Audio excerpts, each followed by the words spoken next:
Yo, what's up? Oh my gosh. Sorry about that, folks. Been using StreamYard, so that's always fun. I kind of switched from the layout that I was doing before, so I was trying to get everything set up, but I hope everything is okay. Running a little bit late. But yeah, hopefully. Sorry, I had some random thing pop up that needed to be addressed. Hopefully, it should be resolved, and if not, then the show might be a little short just because I have to go and take care of it, but we should be good. All right. A lot of stuff happening in the old pop culture world.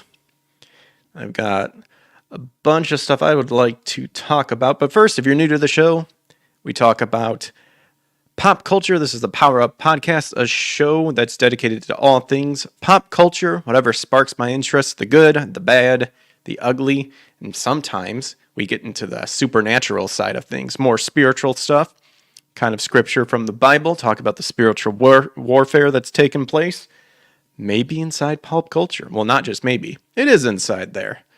But we're working on a new series that kind of talks more about that.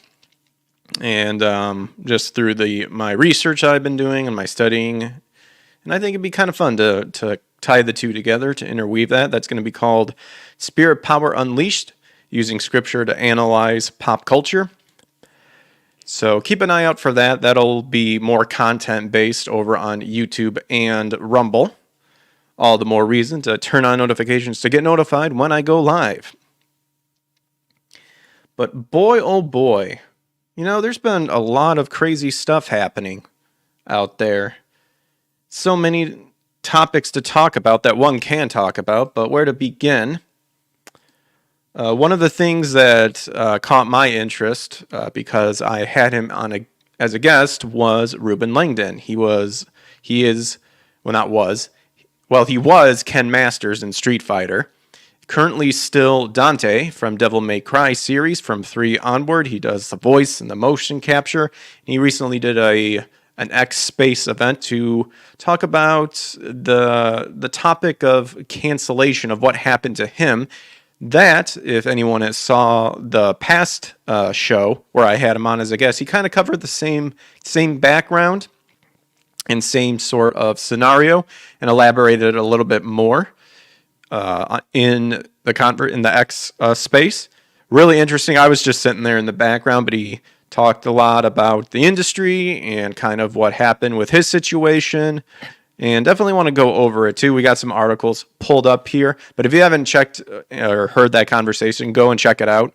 Really insightful, even if you don't agree with some of the opinions that he presents and some of the guests present too.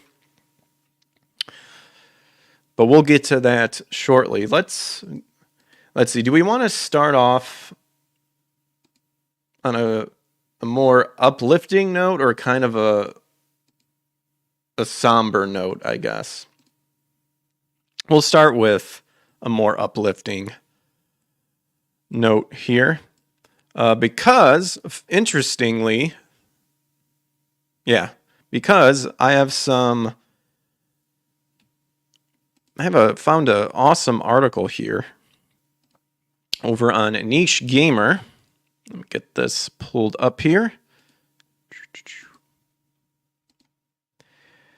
And that is this right here. We've got Night Slasher's remake release platforms confirmed. That title throws me off a little bit, but in my escapade of playing arcade games, when I'm feeling like I don't really want to focus on anything, Night Slasher was actually a game that I played, and it was really fun, and I really enjoyed it. And so when I saw this, I was like, wait a minute, I'm pretty sure I've played that game before. And then I kind of looked back real quick, and I was like, oh yeah, I played it. It's the horror-themed beat-em-up game, because I was playing a bunch of beat-em-up games. Really fun, really interesting. Can I yeah, I don't like that. That looks awful too. It's probably due to like my setup that I have here. Yeah, because if I kind of stretch it out like that, kind of looks a little bit better. There you go. And good enough. So Night Slashers remake release platforms confirmed. So this was more, as you can see, February 5th. This was way earlier on in the month, but I thought it was interesting, and it definitely caught my eye. But publisher Forever Entertainment and developer Storm Trident have announced platforms for their Night Slasher remake. The new Night Slasher remake will be available for Windows PC via Steam, GOG, and the Epic Games Store, Xbox One, Xbox Series XS, Switch, PS4, and PS5. A release date wasn't announced. Okay, so we just got a list of the, like it says, just the platform.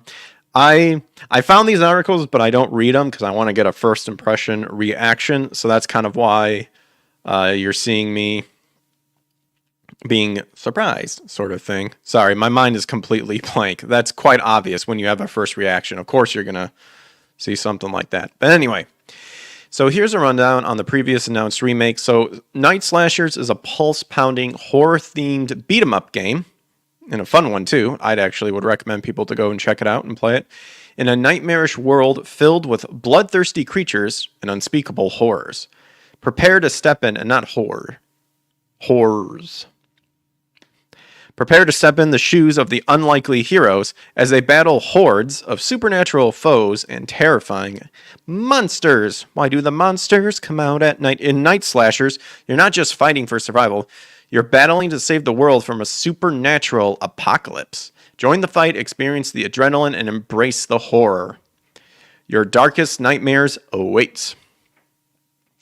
So gameplay. Night Slashers is a classic arcade game that originated in '94 and still stands as one of the best titles in the beat-em-up genre to this day.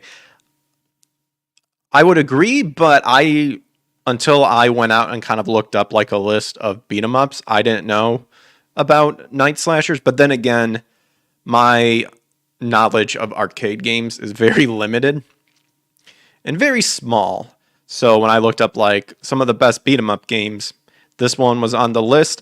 I don't know. Again, I don't know if I would categorize it as like a hidden gem or something. Maybe. But again, like I said, I'm not really advanced. I'm not really knowledgeable in like the arcade side of things. I played some arcades when I was a kid, but it's not like I was constantly playing them. Let's see. Gameplay consists of 7 distinct stages, each subdivided into multiple sections. You can advance by navigating from left to right within each stage, combating waves of enemies to progress. Attempting to proceed further without eliminating foes halts the screen's scroll until all the threats are dealt with. So you're kind of explaining what a beat 'em up arcade game is. Not super revolutionizing, but okay. Upon reaching the end of each level, a climactic showdown with a formidable boss awaits. Achieve a victory over the boss to advance. Features. Expanded hero roster. Choose from a unique roster of heroes to assemble your team. Battle hordes of monsters as a team of up to 4 players. Enhanced controls and combat mechanics. Take full control of your character with improved controls and combat mechanics. Execute moves, aerial attacks, and special moves, making the gameplay engaging and satisfying.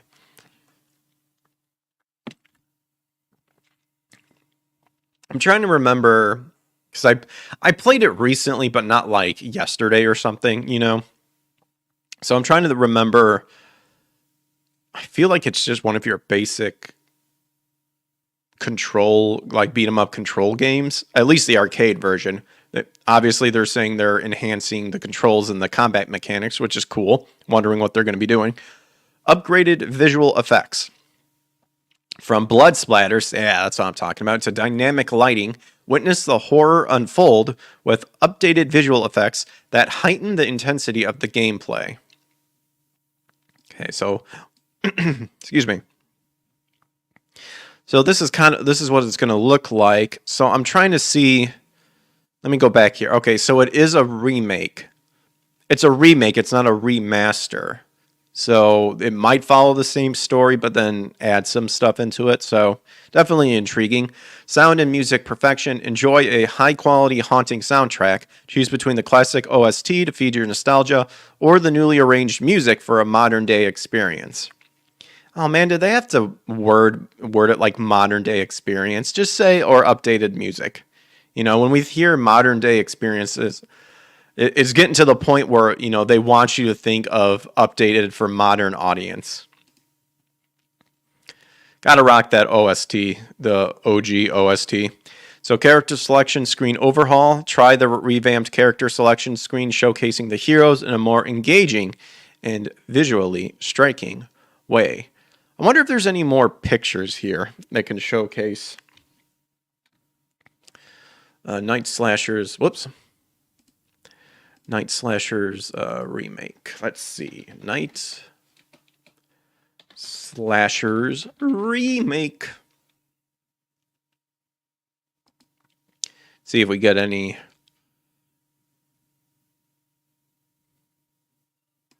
Wonder if is there actually like. Oh, here's a trailer. Here we go.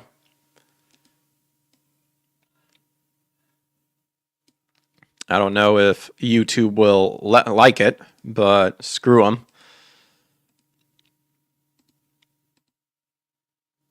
Warning, cartoon violence and blood. See, that's the only warning we need. Is that right there. Nice. Hopefully. Let's see. Let me make sure that I'm going to do this again real quick. Also share audio tabs. Okay, cool. All right, let's check this sucker out. 30 seconds, but hopefully it's good.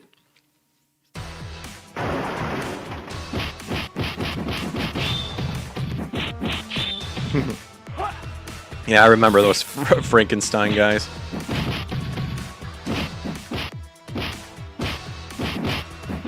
It's a work in progress, according to the game trailers, or whoever's making it. This is uploaded by Game Trailers.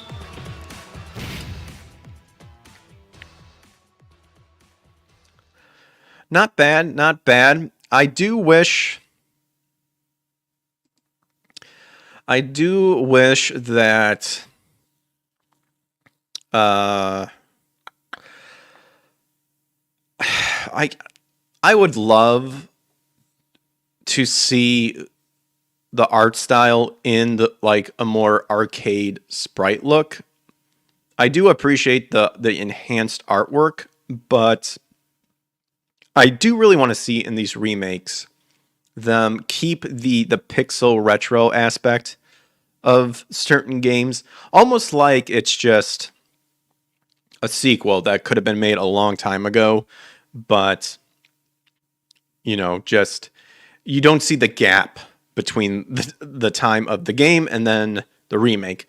Again, it's a remake, so who knows how much it's going to keep with the original story. It's a beat 'em up game. It does have a story, but you know, very, very basic and established. But then go out and start beating up some people here because we gotta save the world from a zombie apocalypse. But I'll definitely check that out too because it makes me think of the Streets of Rage 4 game that I recently played. Again, the date slips my mind. I'm always late on stuff, but recently played Streets of Rage 4. Really liked the style, really liked the look, but then again, there was still that disconnect between Street of Rage 1 through 3, and then you have that time gap, and then 4. You see what I'm saying? Like, I'm wondering when it comes to remaking these and adding to the franchise, if part of closing that gap between thinking like, oh, like I imagine this game like back in the day, like when I play this game, I feel like I'm back in the day and this game just got released like a couple years later, sort of thing. A lot of the games now are banking on, you know, already established franchises, but they're not doing a good time closing that gap together to continue that experience and whatnot. Because, you know, sometimes it's controls, sometimes it's the art style and a choice of the direction they're going with. But that's something that I wish more companies kind of took care. Like, I appreciate the artwork, but man, I'd love to see that in a more retro pixel arcade style. Them sprites. Let's see here. Go ahead and pull up this next one that we have here. Also coming from you on Niche Gamer. And that is... well, that doesn't help that. Man, it's like I almost need 3 screens. But then again, it's like, do I really want 3 screens? We have Dragon Ball Z Kakarot DLC. Goku's Next Journey launches this week. So this is a more current article that apparently was just released today on Niche Gamer. And that is Goku's Next Journey. For any Dragon Ball Z fans out there, as we know, Goku's Next Journey is those couple episodes at the end when they have defeated Majin Buu, worlds return to normal, and they're going to the next Budokai. The Budokai, the Tenkaichi Budokai is finally complete. When they go to the next tournament and they'll see Oop, who is the reincarnation of Kid Buu, Majin Buu. And it looks like Kakarot is having a DLC covering this thing. I'm interested into what they're going to use in there. It's been a while since I've seen the end of Dragon Ball Z, but I do remember. I remember Majin Buu like stopping a robbery, a bank robbery. He gets a bunch of money, and I believe he just buys ice cream and he just gives it to everybody. And then I think Vegeta, I think, appears at some point. And then they get Goten and Kid Trunks, and they're all grown up, and they train a little bit. And then it just jumps to the tournament. You see Pan. So it feels like not a whole lot of stuff actually happens aside from just the tournament happening. It's been a while since I plugged in my PS4. That's what I got Kakarot on. It's been a while since I played Kakarot, because I haven't even played the 23rd Tenkaichi Budokai involving Piccolo Jr. or Piccolo. What does he call himself? I can't remember. Majunior, I think, is what he calls himself. Majunior and Goku fight. So publisher Bandai Namco and developer CyberConnect 2 announced a release date for Dragon Ball Z Kakarot DLC Goku's Next Journey. The new downloadable content is launching on February 21st across all platforms and continues the canonical story of Goku. Really? Ooh. Niche Gamer. Throwing that in there. Canonical. They're calling it. They're calling it. Technically, this is true because Super happens right after Majin Buu, and this is happening way, way, way later. So technically true. The new DLC comes as part of the game's Season Pass 2. I don't even know if I have the Season Pass 2. Probably not. Here's a new trailer. We have the English trailer and the Japanese trailer. We will watch the Japanese one. Mute it because I'm sure Bandai Namco is going to be a bunch of buttholes if they hear the audio. There's Bardock apparently getting killed.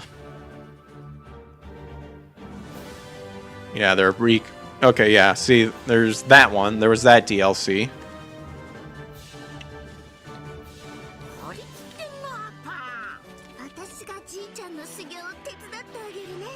Okay, Goku training Pan. He does a little bit, but again, how much are they going to expand on this?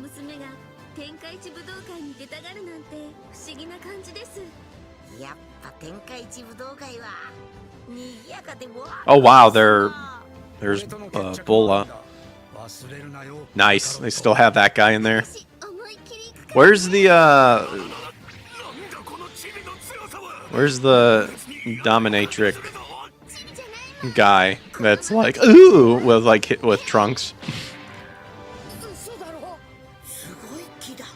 There's Oob. So DLC, so you know you don't expect it to be super long, but I am still curious on how they'll expand, like kind of fill in and pad the game, or at least the DLC.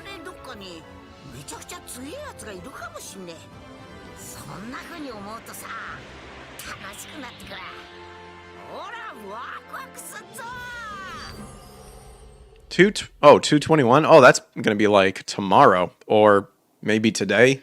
We go off of. Oh, whoops! Look at me skipping stuff. They're gonna have a showdown. Might as well listen to the English one.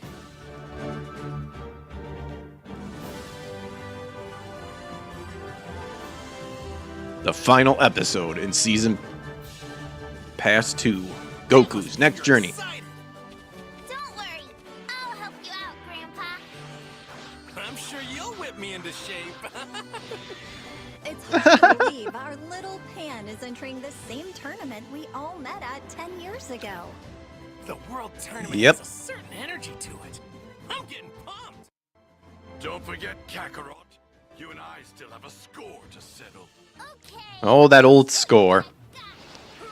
What's going on here? Here's something I'm interested to see if what they'll do with this is if they'll allow you to transform into Super Saiyan Blue and all that stuff, which yeah, that's another topic for another day. I want to see what you can do. What's the deal with this guy? Why does he seem so excited? Sounds like they got the same voice actor for Oob. Sorry if you guys can't hear it. I just don't want to get copyright struck. Limits of your power. Yeah, okay. 21st. You're late, Kakarot. Do. Pew. There you go. So if you want to play that part of Dragon Ball Z, check it out. I'll have to check out and see if I actually do have a season.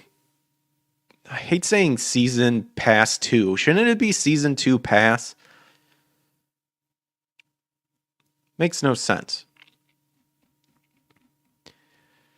But yeah, there was that. So interesting. I mean, it's Kakarot.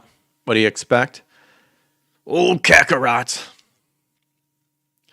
What do you mean, Virginia? What are you, gay? Yes. Oh, crap. What did I just close there? Dang it. Let's see. It was from Bounding into Comics. I closed one of my tabs that I wanted to talk about. And it's nothing but professionalism here. What's up, Komanga? Kakarot. Kakaroto. Let's see. No, there's so much talk about Madam Web. I'm not even interested. It definitely wasn't that. Oh, was it this one? What's this? Oh, that's just an open up. I think I found. Okay, I found what I closed here. Oh boy. I guess we'll hop into this. We'll hop into this monstrosity.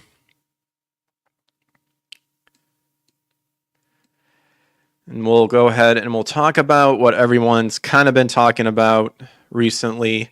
That is the X-Men 97 animated series. I love how Vegeta would call Goku by his Saiyan name, showing him the proper respect. Vegeta knows what's up.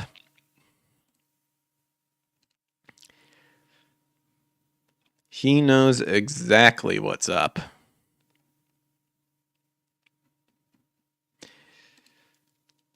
Okay, so this is coming from Bounding into Comics. So a little background when it comes to X-Men the Animated Series. That is a series that I grew up in watching. I wouldn't call myself a super die-hard X-Men fan. I grew up reading more manga than comics. But the animated series is obviously, not obviously, because it couldn't be, couldn't be for everyone. But for me, that's what got me into Marvel. And I feel like that's what a lot of people got into Marvel, or at least the comics, who didn't read them, who didn't read the comics. And so when you go ahead and decide, okay, we're going to continue this 90s animated series, and you state, or at least that's what people are saying, and you state that this is going to be like how if you just woke up, like if it's just continued back in the day, and then you see a bunch of ideology that doesn't fit that era fisted inside there, then you have a problem. Then you have a problem. Well, this is the big problem that a lot of people, weirdly in the beginning, started to, they saw it, because so what was it? A Twitter handle, Twitter account, or I guess an X account, posted that, here you go, Morph is non-binary. Morph is non-binary. The account states this. It gets a lot of detection, and then everyone's starting to state it's rage bait, and that it's from a news article that they can't find online, Empire, but then it's in the physical, it's like in the actual physical magazine that people found out. I went and I just Googled if this is true, and I found an old 2020 article from a comic panel that was at the other panel of where this was announced, and it was confirmed. It stated that. So X-Men 97 showrunner confirms Disney Plus, so we're already doomed, series will portray Morph as non-binary. So there's been a lot of people trying to justify this by saying it makes sense that Morph is non-binary because he can, to me it makes no sense, because just because you can morph into whatever you theoretically want doesn't mean that you don't have an original state of origin or a state of self, And well, I haven't read this article here, so we'll see. The early 2000s X-Men movies were my first exposure to the X-Men. Yep, same here. But I think it really rejuvenated X-Men, those movies. But I got into it with the show back in the 90s. And this is how much it impressed me, because Pizza Hut had a promotion that I think was with, back in the day, like in Teenage Mutant Ninja Turtles, the arcade and NES game, where they would give you a free personal pan coupon. So when I grew up, Pizza Hut had a thing to where when you read a certain amount of books and took a certain amount of test to help with reading and whatnot, you could get certain rewards. And Pizza Hut had a thing where if you collected, and I should probably look this up. One of the videos you could get that have, it was a combo thing that had two of the episodes together. You got it exclusively from Pizza Hut if you did this. And me and my brother did this. So I want to look this up here real quick. X-Men Pizza Hut. It was a VHS tape.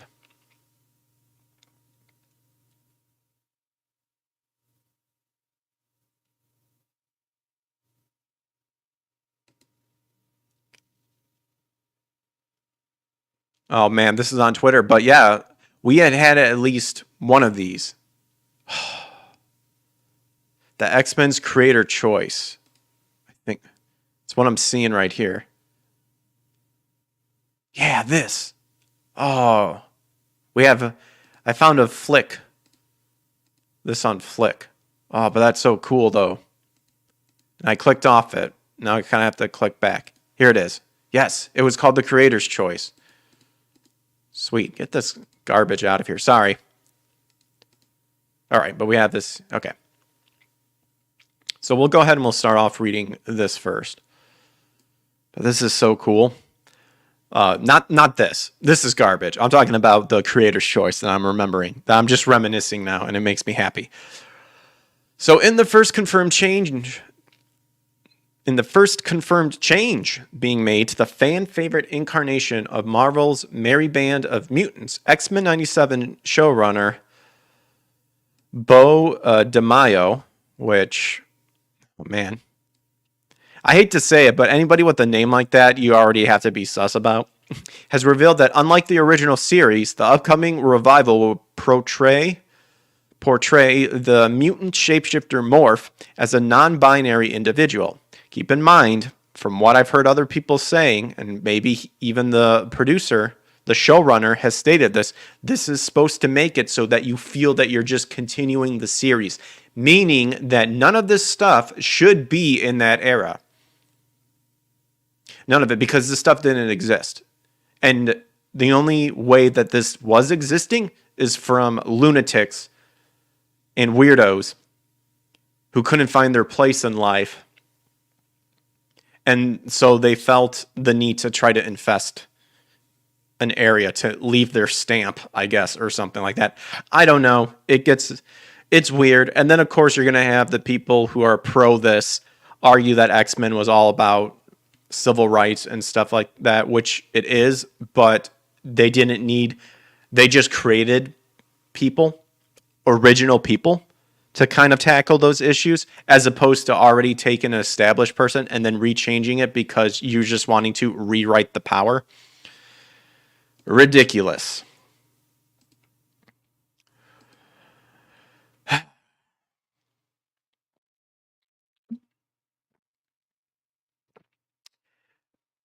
I just see this and I just think to myself, fuck!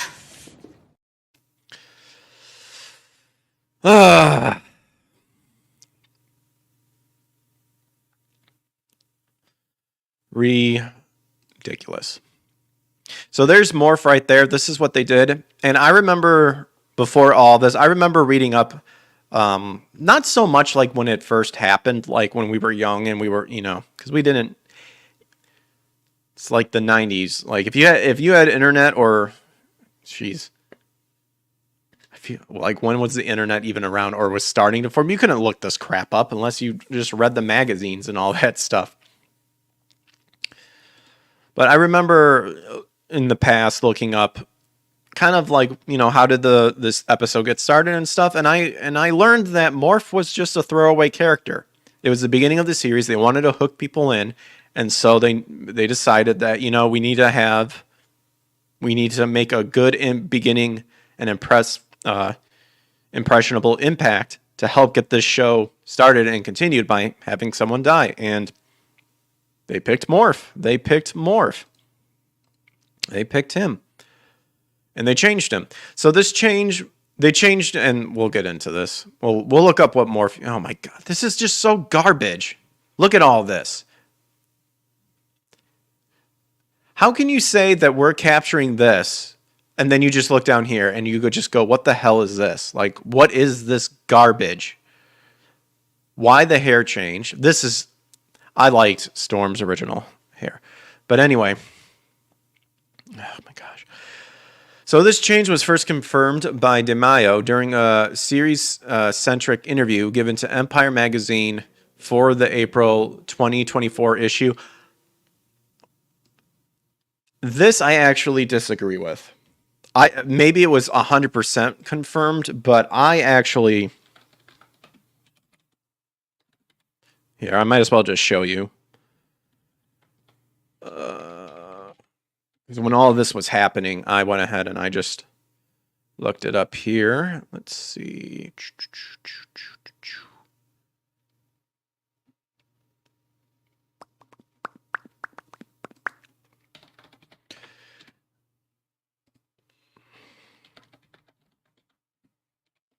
Derp-a-derp.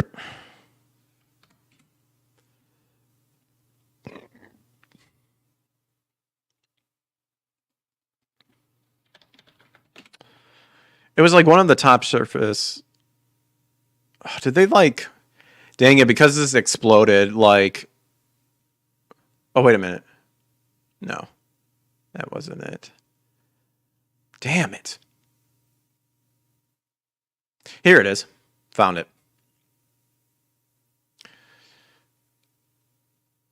I found this back in July, or showcasing that this was talked about in July 27, 2022. Let me pull this sucker up.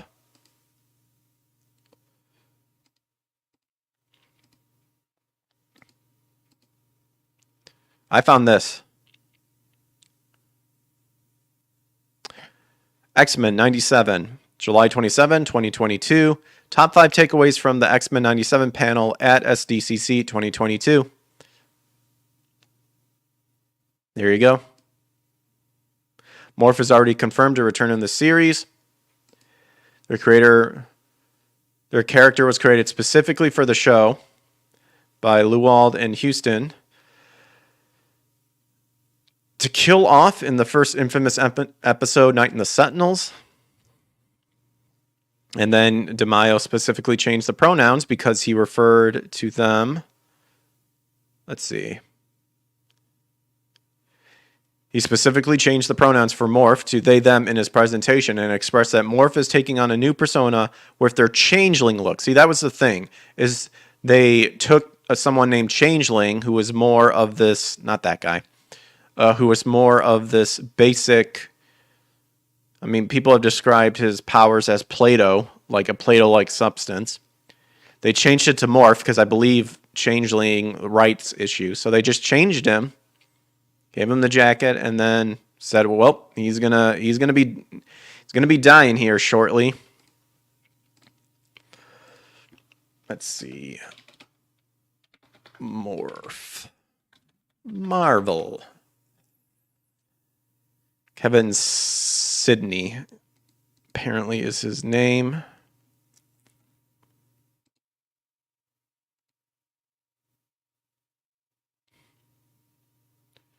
Yeah, but they gave him, whatever. Anyway, back to this monstrosity. X-Men was never snowflakes nor rainbow-colored activists. That's how much they try to rewrite history. They'll say that it is because it's talking about civil rights and stuff, but the point of the matter is, number one, the 97 movie or the 97 show talked a lot about specific issues to begin with. There's one with Nightcrawler and Logan converts to a Christian. I guarantee you that would not have passed today. Guarantee you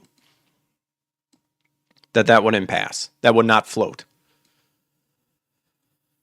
But anyway, so providing brief teases into the approach the series took in writing each of the series' principal mutant castmates, which, not principal, number one, I'm assuming that's Gambit. One, you changed Morph completely. Two, Bishop was never part of... He was in a couple episodes, but he wasn't the main cast.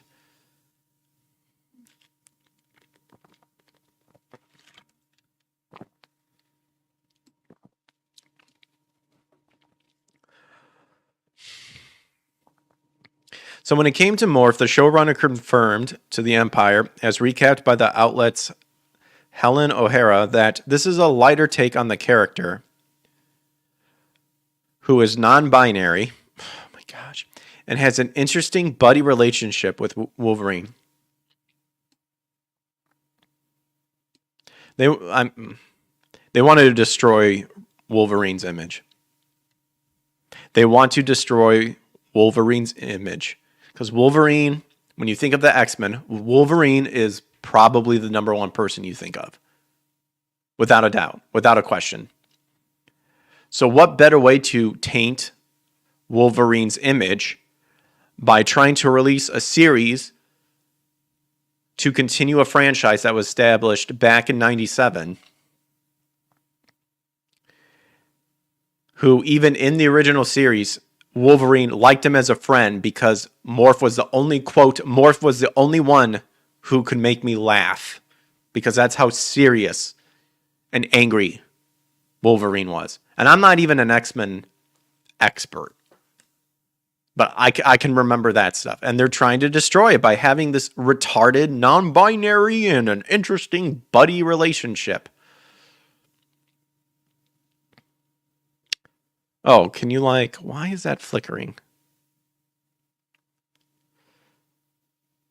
I wonder if we can zoom in on this.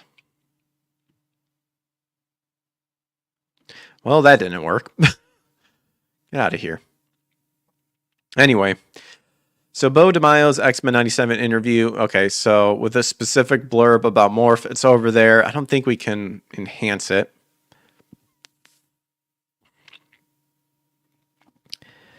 Maybe I can read it despite it being very, very small.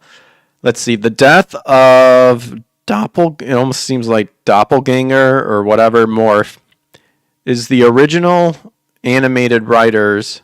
I can't even read it. I don't even want to try. Maybe the article will say it. Unsurprisingly, they tried to lure with the fan service from the trailer. Of course they did. Well, even in the trailer, you knew it was going to be woke. Some people who had a good eye pointed out right away the flyer that blows by through the trailer talks about a X-Men drag queen or a X-Men fashion show. X-Men fashion show. None of that would have been in the 97 series. The closest I can remember is when Juggernaut loses his power and that one guy gets in and he goes to a club to impress the women. But this is talking about the movie. They almost got me, but I knew better. I mean, well, again, Disney Plus series. That's all you needed to know. I even said in a tweet, I really hope this is good. Some of the stuff kind of looked interesting, but people found all the people were determined to find those weeds, and they found them. So, born Kevin Sidney, the mutant known as Morph, as his name implies, possessed the mutant gift of cellular level shapeshifting, which is interesting because in the very first episode, they go, "Hey, can you guys flip me over the fence, Beast?" And they're like, and then it's the joke of him just being tossed over. And he's like, "Ah!" And Wolverine's like, "Looks like we can." And then the guard runs out and he's like, "You all right?" And he's like, "Never better." And he forms a gun and shoots him with a knockout gun. I don't think he could do that. He could actually shift. If the person is wearing a gun, he can transform into that same person with said gun. I don't think that's part of his power. I don't think so. I don't think that's how that works.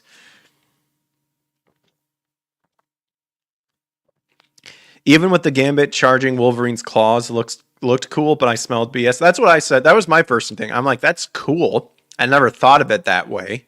But again, does it fall in line with the established powers? And the answer is no. Though depicted as a through and through villain in his comic book form, on the small screen, Morph was initially introduced as a proper member of the X-Men in the team's pilot episode, Night of the Sentinels, before being killed in the same episode by a surprise attack carried out by a group of Sentinels. Well, it looks like clear sailing from here. Morph, Ron Reuben, receives a chewing out after a joke fails to land in the X-Men, the animated series. This isn't right. Receives a chewing out? No. He transforms into a higher rank officer, and the officer goes, "We're under attack. Report to the guard room immediately." And they all run into the room, and then he transforms back into him.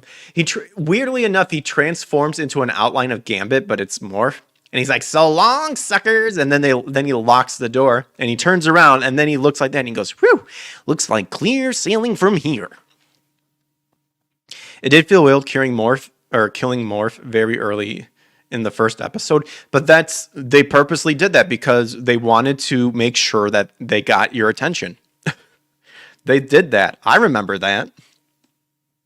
That was insane. That was like, whoa, holy crap. Anyway, but in typical comic book fashion, Morph's death proves to be anything but as the mutant, or proves to be anything but in typical comic book fashion, comma, Morph's death proves to be anything but as the mutant proves to be anything but comma. I don't know if a comma goes there, but that's, damn it, bounding into comics. Morph's death proves to be anything but, as the mutant is later revealed to not only have been rescued from the attack by none other than Mr. Sinister, but also had an evil personality planted within him by the villain. Well, that certainly got my attention ages ago. Yeah, exactly. And there's the evil. Following a brief stint as a mind-controlled pawn of the leather-clad Englishman, Morph is eventually rescued by his former teammates and brought back into the X-Fold, even going on to play a major role in the eventual destruction of the Sentinel-produced Master Mold. Unfortunately, I didn't really continue with the X-Men series. I'm actually rewatching the Spider-Man animated series, and I'm going to be starting up X-Men here. God, bounding into comics is full of illiterate boomers, bunch of dumbasses. Well, that threw me off. I was like, wait, I'm not the best in terms of like grammar and spelling. But even then, that like throws me off. And of course, throughout his adventure, both in print and animated, Morph has never been portrayed as considering himself non-binary. Yes, because he was a male to begin with. This is the garbage this is the same crap that they're pulling with Mystique. Or they did pull with Mystique, I guess one could say.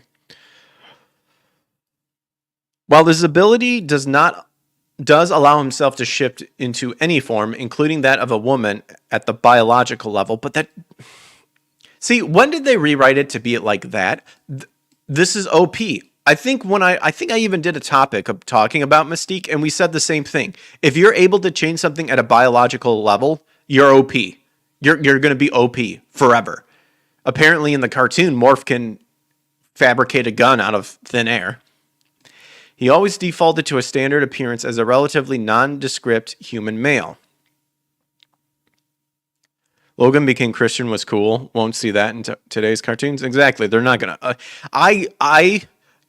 I'll say this right now. I will 100% guarantee, not be surprised, and maybe even guarantee that they'll address that in an episode and try to change it.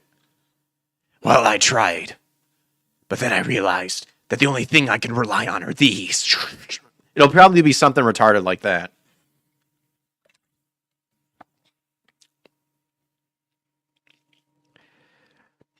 So after all, as stated by DeMaio during a 2023 Marvel livestream event regarding the series, one of his goals with X-Men 97 was to just get this right and really drill down to what I think the X-Men's always going to be about, which is just, we talk a lot about the dream and social acceptance, and it's social justice. Right there. There's the nail in the coffin.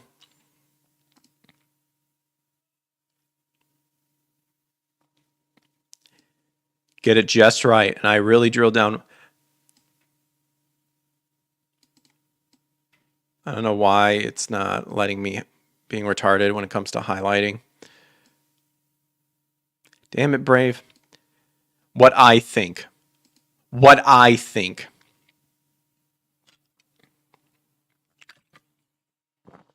was some good acting there. Thank you. I mean, I was trying to be a voice actor, so I've taken acting lessons and improv lessons. Still would love to do that, but not with a den of snakes. Social justice right there. See, but this is the thing. To get it just right and really drill down to what I think X-Men is, it's already been laid out for you. You do not need to add anything to it.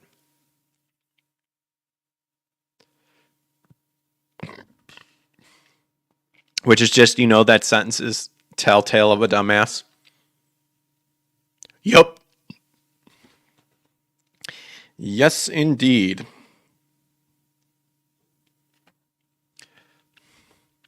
I think that can sometimes make certain people feel alienated. And for me, it's always going to come down to, I think, the X-Men. And what we're going to be trying to do with this series is talking about the power of empathy. No, you're not. You're just going to bash people that you've declared as bigots and all this stuff. People are already doing it.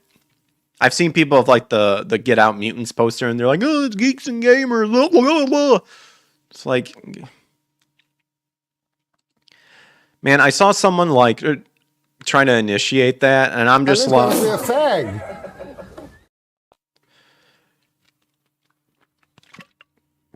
huge fag.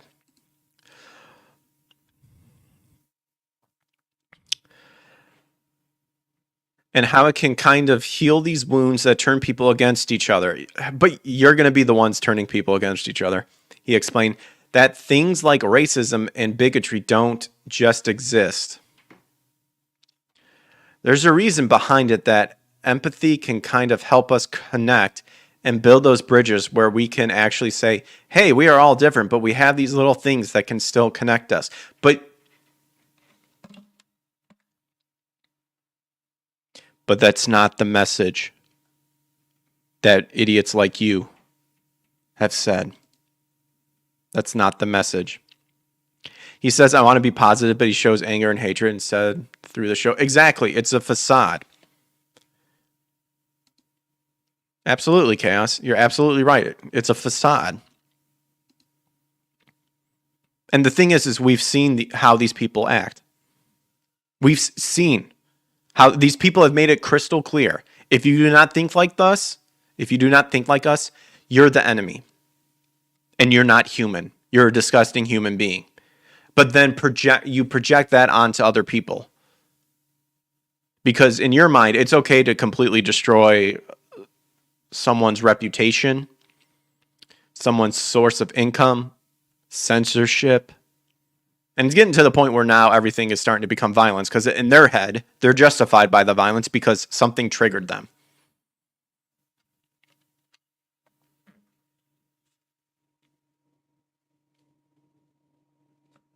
They've made it crystal clear. Ultimately, how much of a spotlight Marvel will put on Morph's newfound gender identity remains to be seen when X-Men 97 slashes its way onto Disney Plus on March 20th. Well, that was the end of the article.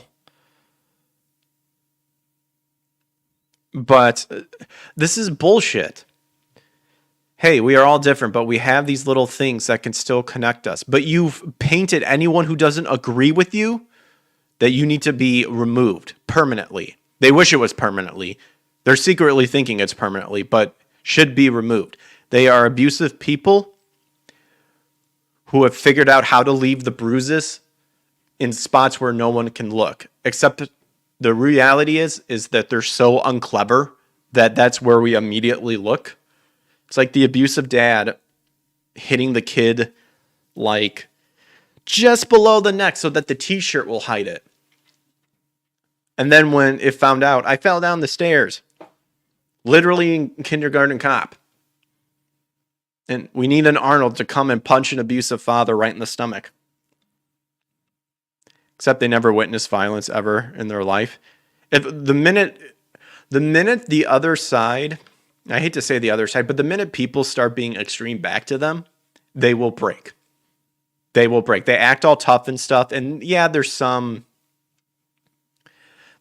people out there, you know, what is it though? Those retards that like show up in like body armor and, you know, assault rifles and whatnot, or semi-automatic rifles that like stand around when drag people are trying to brainwash kids when they're reading at the library. I forget what the group is called. Like those people, you have those people who think they're hot shit and they think they're tough and stuff. And look at us, we're using their means against them, sort of thing. But they will be broken. Those people will break when under pressure.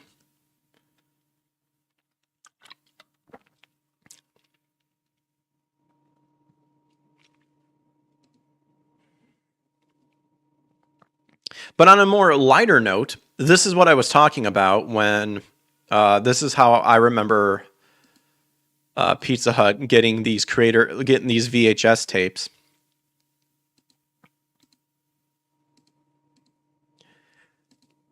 This is what I remember.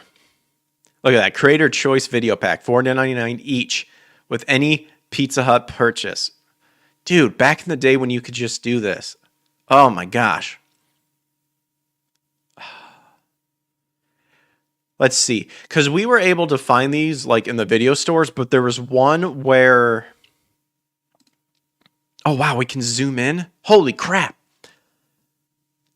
So young. Oh my goodness. Stan Lee and his fellow Marvel mega creators dish out hot talk about the X-Men. Creator's Choice Video Pack. $4.99 each with any pizza purchase. X-Men offer you more than a piece of the pie. Every pack is jammed with an X-Men video from Fox TV series, 2 episodes on the tape. Yep, that's what I remember. I think I had Creator's Choice 1 and 2. I believe I had 2 or 3. I had the one where...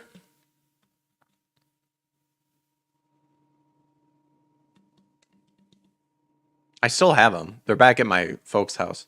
I had the one with Magneto, where they fight Magneto for the first time, and I think the one before. Oh, man. I'm having a nostalgia flashback right now because this is amazing.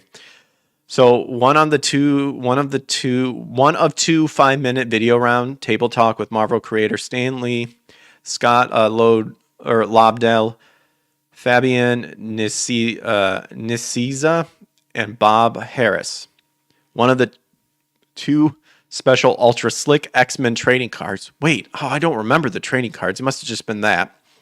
And a limited edition comic featuring a Creator's Choice X-Men poster. Oh my goodness. I need to do a stream where we just look back at like old 90s advertisement and just bask in the days when we didn't give a crap and we didn't care about the world because our world was just a small thing. Worrying about school and learning how to spell and stuff, where that was the only biggest thing in the world because once we got home, as long as you had a good household, not to sound mean or anything, but you know, we all wish everyone just grew up in a loving household. Oh man, that's so awesome.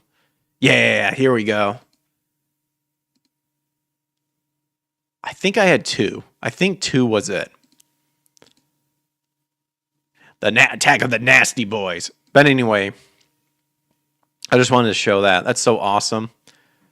The Sabretooth episode scared the shit out of me, especially when Xavier was in his mind. Yeah, I remember that. That was insane.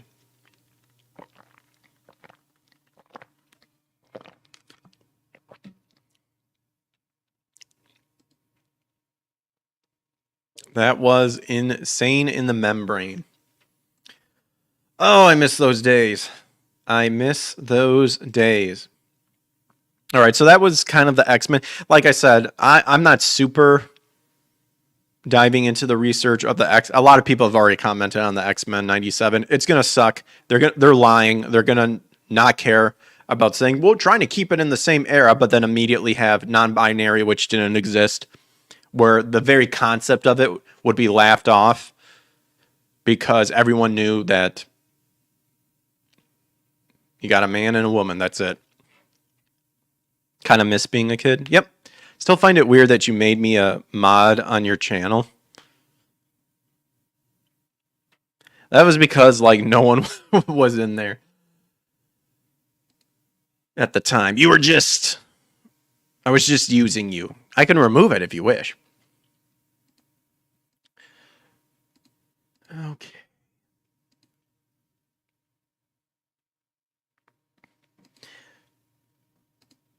I think, let's see. I had a think talking about Philip Spencer claims getting rid of physical games isn't a strategic thing for Xbox. But, I mean, that's just a given. That's what people have been saying forever. Screw digital, give me the physical media, or I'm yo-hoing that shit. No, don't remove it.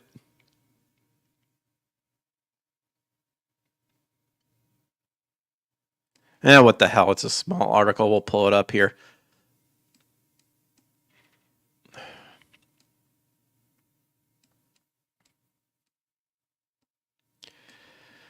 Sorry if I'm a tad bit slower. I switched over to StreamYard because ultimately, in the end, the Streamlabs that I was using, whenever I had Gary on, he would always have connection issues. So I'd rather just use the.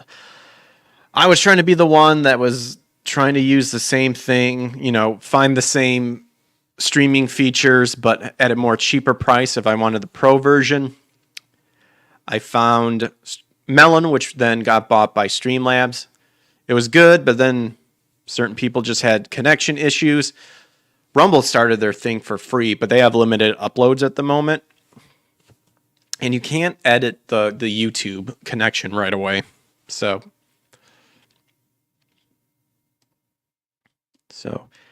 I contacted StreamYards.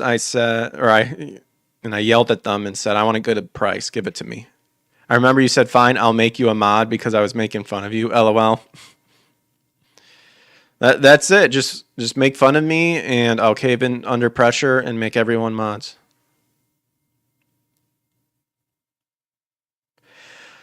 Anyway, so Philip Spencer claims getting rid of physical games isn't a strategic thing for Xbox.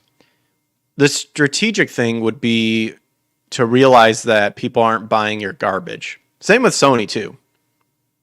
That's what everyone's saying now, too. Like, Sony's declaring the PS5 is already old or something like that, even though they're trying to release a pro version, which now I'd rather just wait for a pro version that hopefully has a disc reader. Hope Microsoft goes the route of Sega and never makes another console.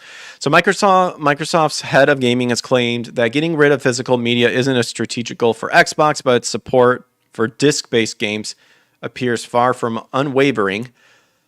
Legal documents leaked last September potentially laid bare key elements of Microsoft's gaming strategy for years to come, including plans to launch an adorably all-digital Xbox Series X console codenamed Brooklyn. Well, that's immediately going to fail. I wouldn't buy that. I don't want digital. While its plans may have changed, according to the documents, the console was targeting a November 2024 launch at $500 price point. Isn't the Sony digital one $500? Not the Sony digital, the disc one. I don't think. For some reason, I want to say $600. It's slipping my mind, but anywho, Xbox Phil Spencer wouldn't discuss the leaked console in a recent interview with GameFile, but he told the publication that Microsoft will, quote, follow what the customers are doing, end quote. But you don't listen to the customer. You don't listen to the true customers. You listen to a fringe minority. We are supportive of physical media, but we don't have a need to drive that disproportionate to customer demand, he said. Wait, you're supportive, but you don't have a need to drive that disproportionate to customer demand, he said. We ship games physically. We ship games physically and digitally, and we're really just following what the customers are doing. And I think our job in running Xbox is to deliver on the things that a majority of the customers want. And right now, a majority of our customers are buying games digitally. I personally don't believe this. I feel like I've pulled up a chart that kind of shows that it's kind of true, but I feel that these people that buy games digitally don't care, actually about the industry. Or, nah, I take that back. Well, some of them obviously don't care, but I feel a lot of it. It's just for the convenience because you're giving incentive to buy it digitally because you can play it earlier. I think that's why a lot of people go digital, physically. Very rude. I've been around before a lot, mostly driving Greg insane. Yes. Yes! While most AAA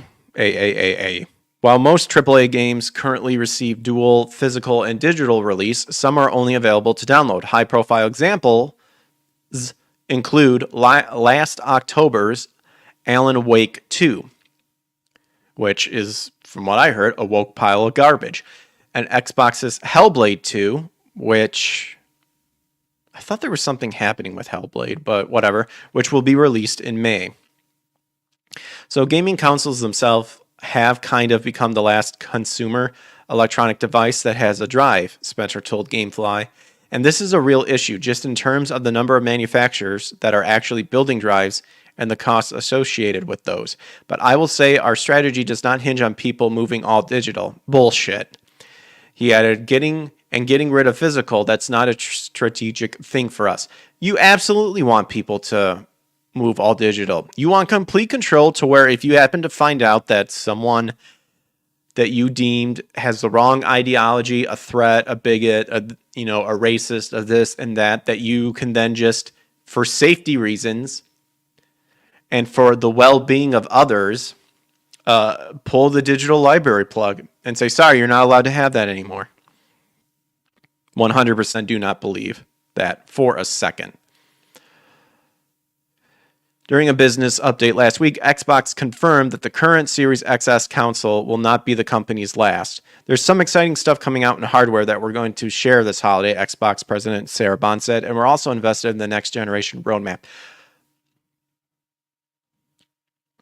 Despite PC getting shit on when it comes to ports for like waiting for a bunch of games to finally get ported and stuff, when it becomes or tries to be full all digital, I'll just PC it and I will do whatever I can to have a copy of it in one way or another, like a copy of a game in one way or the other. Game Pass is Xbox now, cloud gaming. Blame the Xbox existing in the first place because it's a bunch of Western people that wanted to be the bad boy console, and then they added DLC in the 360, which was when it got worse. PC is the future. And what we're really focusing on there is delivering the largest technical leap you will have ever seen in a hardware generation. What other leap are you talking about? Because it's just going to be expected that you're just going to keep advancing the technology to where it's going to be 100% virtual reality, like we're seeing those people wearing the glasses, walking around, doing all this retarded shit. You want them sucked in. You want them just consuming your screen. Which I do that. I won't lie, I do that, but for heaven's sakes, like, I take a break every once in a while. What role physical media will play in the next generation remains to be seen, but the future of digital games seems assured. Yeah, you want everything digital. Xbox players should have confidence in building your digital library in the Xbox ecosystem. No! I want to, when I buy it, I own it. I don't want to rent it. I don't want this. The only digital thing I will ever have is when you make the games for free. And maybe I'll buy the not just Xbox, but any online pass. That's the only time that I'll try to do. Unless the game is just digital only. And by then, I'll find means to make sure I have a copy of it. See, we need more people like that makes physical games. I'd say Limited Run Gamings, but they were a bunch of assholes to Kara. Or is it Kara? Oh, I remember talking with her. She was like, well, you actually pronounced it right the first time. Anyway, there is no leap, just a faceplant. You're failures. How about making online free on consoles again? Man, the PlayStation, where it was free, you didn't have to pay for anything. But then you had a bunch of trash on there too. When I buy, I own it because Power Kick Rex said so. That's how it should be. I do not want to. This is the argument I literally remember talking about back in college, 2006 to 2010. When iTunes was starting to become really popular because you could get all the music for free, and then they got slapped with all that, with all the legal fees because you didn't buy a license for it and all that stuff. Was it iTunes? It wasn't Spotify, but I'm pretty sure it was iTunes. But we talked about iTunes on when you bought music, you didn't really own it. Because if you read the terms, you were renting it. You were licensing it.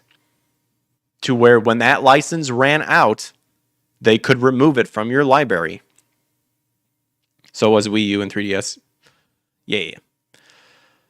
Anyway, and then they're just going on and how they're like, we'll make sure that, we have the most player-friendly experiences. I don't want player-friendly experience. Give me those Call of Duty lobbies back in the day. There are certain AAA games with 80% plus digital shares on Xbox, you say. Well, there you go, right there. So no way they're going to try to promote they care about physical. They're pretending to, and then they're slowly going to increase that 80 to 85, then to 90, then to 95, and then that big ol' 100. This is frying your brain. Well, there was that article. Let's see, we're coming up on roughly the 2 hours here. So just making sure everything's all right on my end.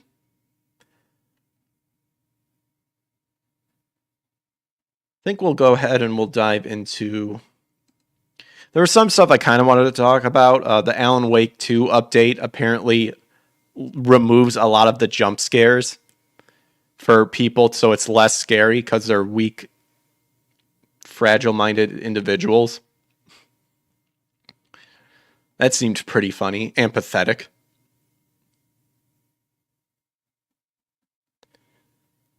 And then there was also Hajime Ippo, the mangaka George Morikawa, speaks out against adaptation, making changes to source materials. The author is absolute. That's pretty based. But we'll end on this topic. Oh no, I started at 10. Started at 8:30. By the way, this new gaming laptop came with a 30-day game pass. I'm only using it to get Minecraft points, though, for a $100 Amazon card. Nice. I'll pull up this one. I'll pull up the Hajime no Ippo comment, because that seems awesome.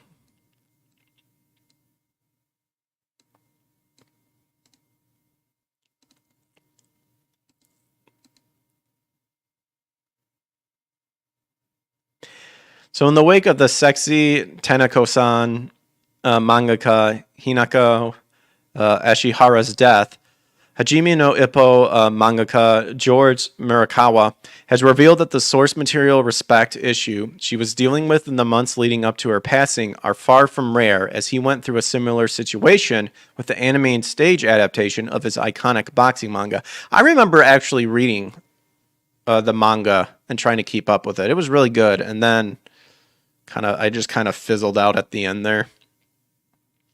So in the days prior to her death, Ashihara had opened up about the frustrating and traumatic experience she had in dealing with the producers of Nippon TV's live-action Sexy Tanaka-san series, particularly in regards to their blatant breaking of a promise to not modify the source material in its translation to the small screen. Man, that sucks. January 27th, the bread and butter mangaka then proceeded to delete the majority of their Twitter posts and replace them with what would end up being their final tweet. According to police, sometime soon thereafter, Ashihara took her own life. Wow. Notably, an alleged suicide note. Oh man, that sucks. Its content supposedly detailing the reason behind Ashihara's death has been found by the Tokyo Metropolitan Police. However, the note's exact words have yet to be publicly disclosed. It wasn't that I wanted to attack. Sorry. Speaking out in the hopes of preventing any future such tragedies, Murakawa took his personal Twitter account on January 31st to reveal that, like Ashihara, he had also been subject to such studio mistreatment while working on the anime and stage adaptation of Hajime no Ippo. When I first started serializing Hajime, I was approached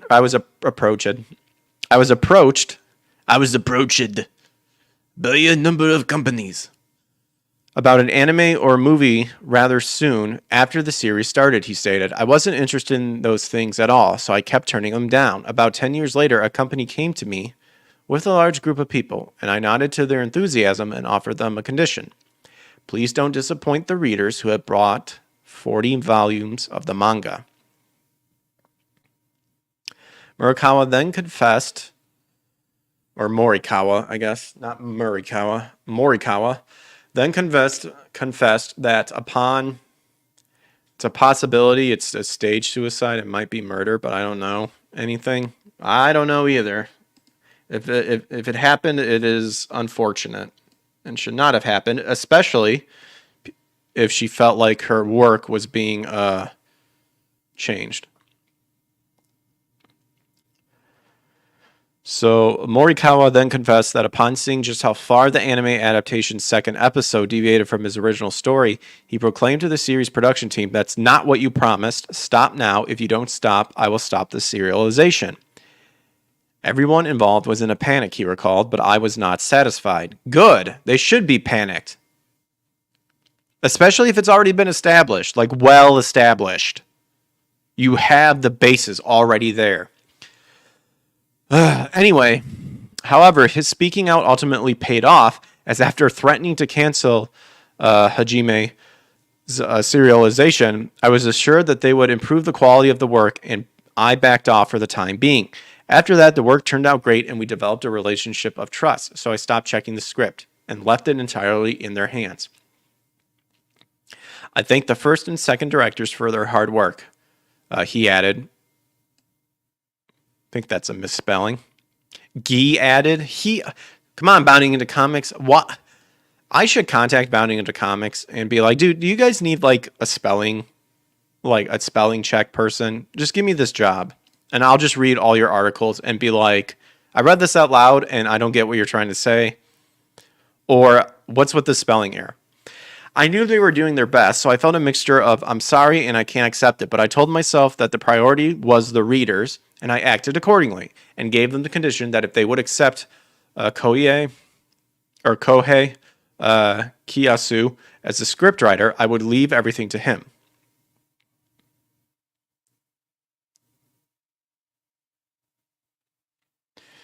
The editor in charge at Kodansha,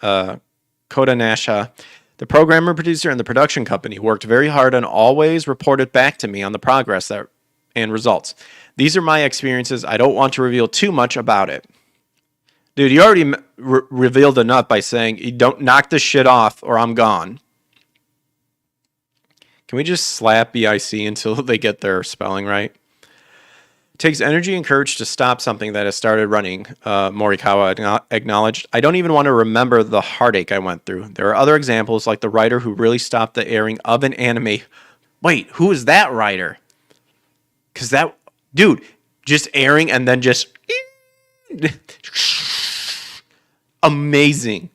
Oh, could you imagine recording that and then just busting in there and being like, stop this shit right now?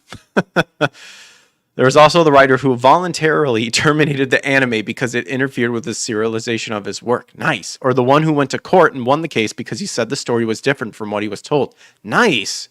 Dude, coming in hot. Do I have to hold them at gunpoint, Samuel L. Jackson, Pulp Fiction style? I'm not saying that the original author is great, he added. However, only the author can protect the work and the readers, and he or she has the responsibility to do so. I hope that you will remember to respect and appreciate them and express your opinions with dignity. No, that's good. I'm glad about this. So there are many examples of successful adaptations and alterations of the original work. It's also true that many writers look forward to seeing how, quote, how that part will be expressed. Once a relationship of a trust was established, the same was true for me. There's a big difference in the production method between manga and video, of course, and it's extremely difficult to keep the original work as it is. I think the best way to achieve this for everyone, including the original creator, to be involved with respect and gratitude, he then posited.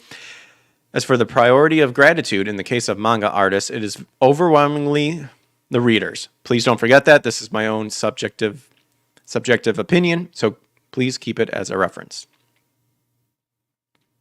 Concluded the thread, visualizing is one of the options to bring your work far and wide. It's not a requirement.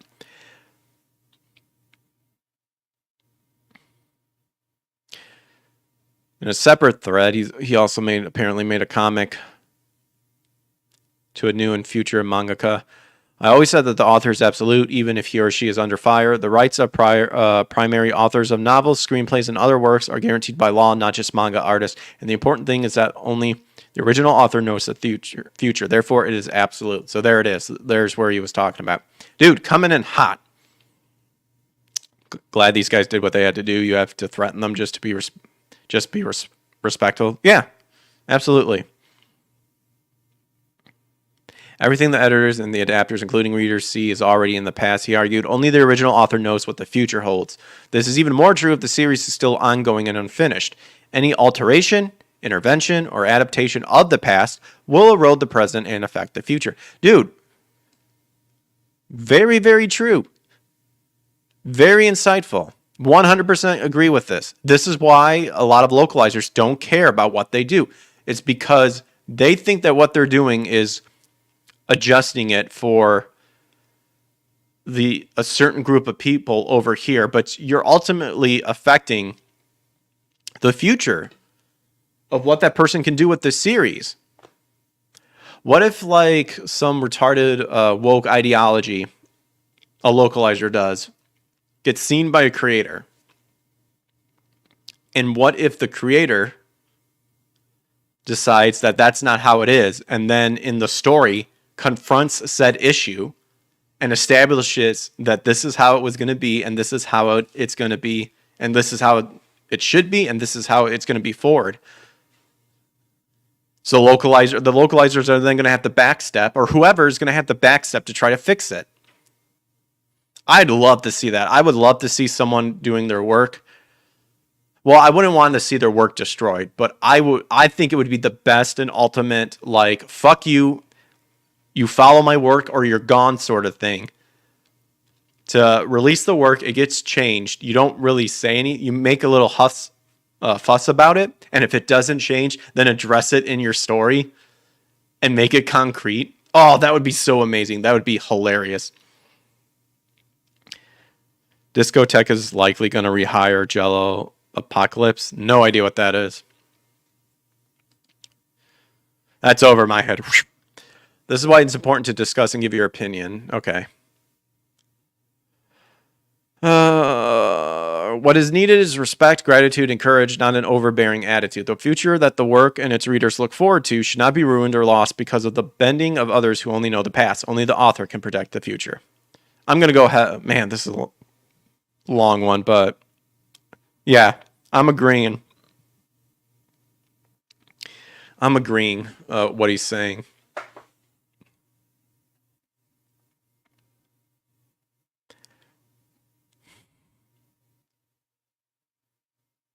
But yeah, that's kind of for me at least, that's kind of the meat of it. Yeah, what a baller. Especially that bit of knowing the authors who, like, straight up stopped it because they were like, you're not following my stuff. Keep it up, and you won't have a job because I'm going to be canceling the serialization of the anime. Dude, amazing. Awesome. All right, so we are coming to a topic that actually was addressed on my show by the man himself a while back, but now has once again popped up because apparently people pointed out that the mobile version had some voice clips of him and then very bad impressions, supposedly, of certain lines.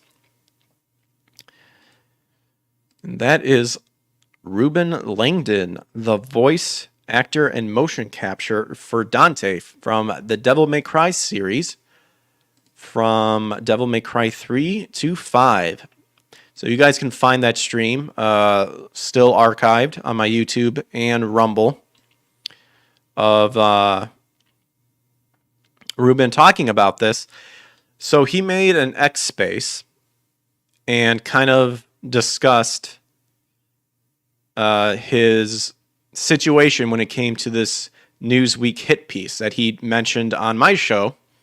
And it was very interesting, and he elaborated more about certain things and stuff in this X space, and kind of addressed other things as well, beyond kind of what he shared on the show. And I was listening to the whole thing, and it can still be listened to if you just go to his Twitter handle. Reuben's awesome. He was dope. Some of the stuff I think that got brought up, there was a specific issue, not so much against Reuben. There's certain things I kind of disagree with Reuben on, but that's okay. But there's one thing that did happen that he did that to me is something that you don't do. But we'll get to that. How to ensure the source material is respected. Do a reenactment of Spawn torturing Chapel. Jello went and changed the dubbing of a anime because he hated the story and the mangaka. He was fired because he wouldn't shut up on Twitter. Oh, what a bitch. But anyway, do I have this? Yeah, I have this pulled up. I was like, do I have this open? Am I screen capturing this?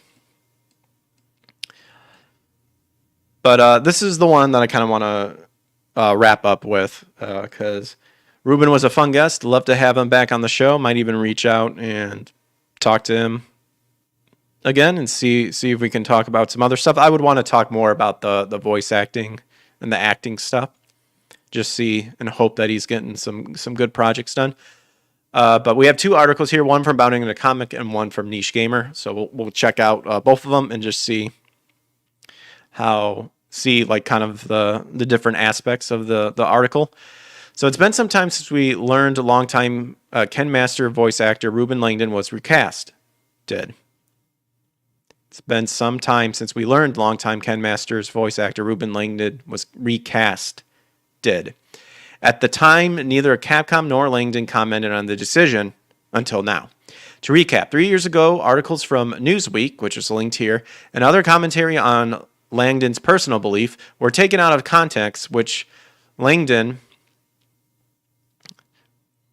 excuse me. Reuben Langdon. I don't know why all of a sudden I'm now second guessing his last name. Really weird. Reuben has now confirmed led to him being dropped as the voice of Ken Masters. Reuben previously appeared on a podcast with YouTubers Hiro Hiei and Yellow Flash. Oh, where's me? That's all right. I don't. Holy moly, who is this? Is that Yellow Flash? Or not Yellow Flash, Hiro Hiei? No, this is Toy Bounty Hunters. Well, wait a minute. Why? Wait, what? With YouTubers Hiro Hiei and Yellow Flash? I mean, it's probably just to help pulling pulling views and stuff, but it opens to a whole different person. Oh, they're in the background. Okay, they joined. Okay. You're not important. I am not important. This is true. But you know what? I still will not give up. In life, that is. Okay. So where they discuss a number of hot issues, including Me Too. Yep. Black Lives Matter. Yep. And allegations towards another voice actor, Vic Mignogna. Reuben was later asked for an interview by Newsweek to clarify his statements, to which he agreed. But when he said he couldn't comment on the Vic situation, an article later came out that lambasted Langdon as a right-wing extremist. Previously, Reuben was the voice of Ken Masters in all of his iterations from Street Fighter. Oh my gosh. Dude, Roman numerals, get me good. I believe that's 5, right?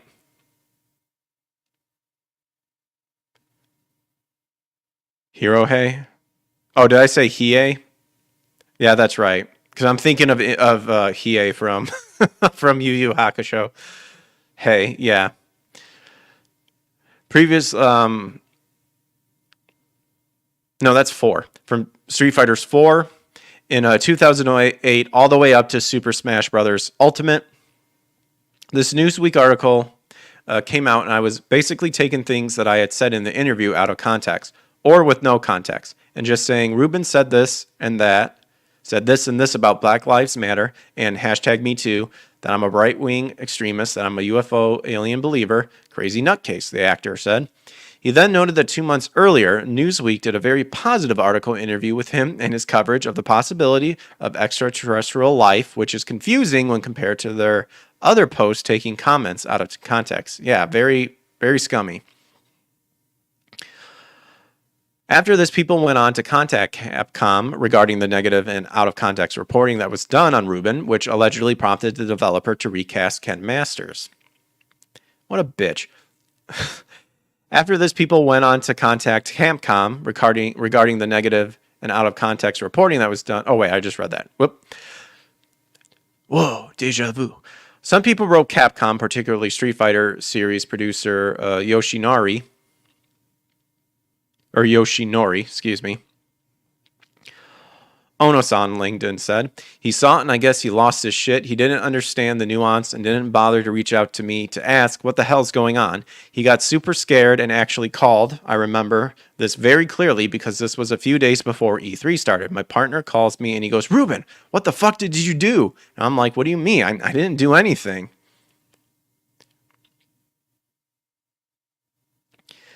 You don't realize how much damage you've done.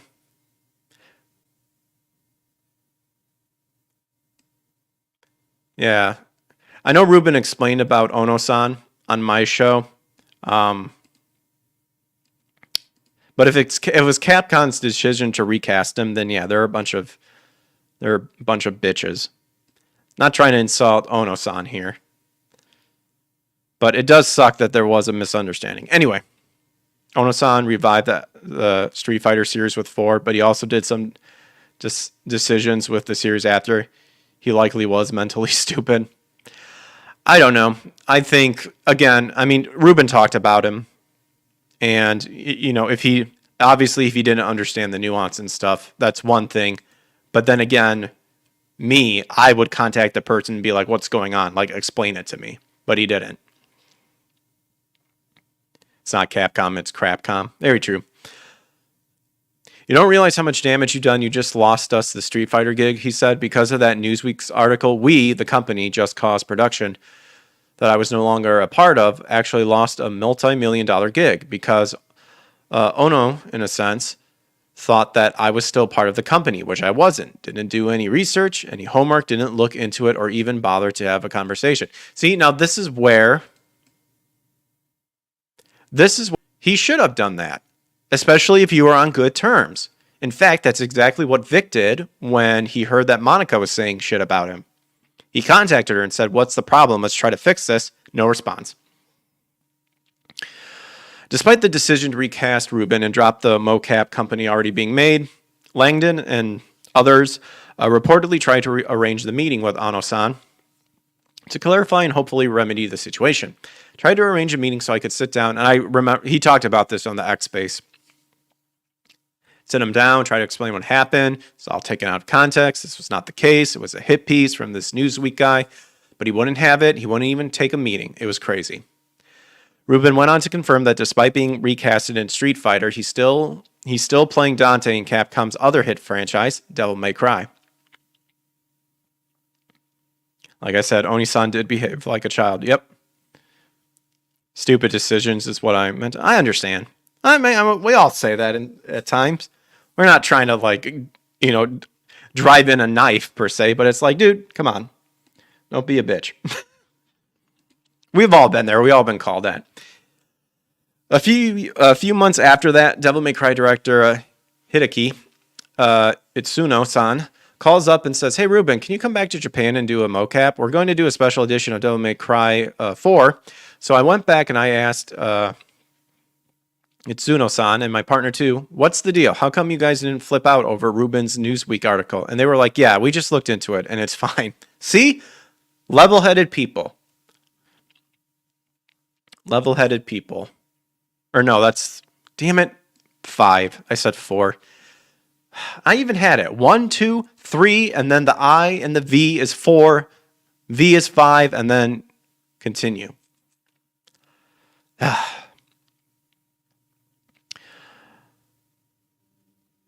So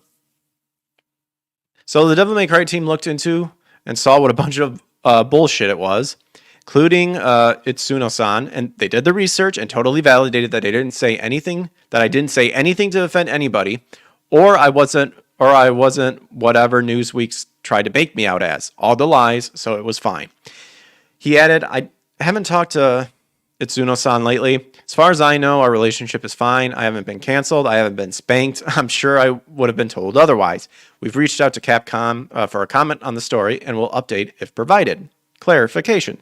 Lastly, Reuben confirmed he wasn't hired for the Devil May Cry Peak of Combat smartphone game due to budgetary limits, not his beliefs or comments on the controversial issue. And that's where I made a tweet calling out, because it did kind of sound like to me that Reuben was getting smack again. And I was like, if you're getting canceled again, like, this is bullshit and, you know, needs to be, like, cancel culture needs to be removed. It's a weed and all this stuff. And Reuben responded saying, oh, there's more to the story.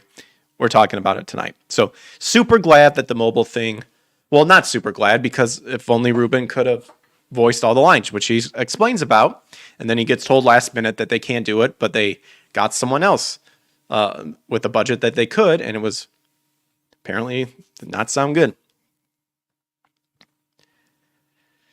Itsuno-san may be based believing Reuben, but he's still going to add Body 1 and Body 2 in Dragon's Dogma 2. All right, so that was Niche Gamer's version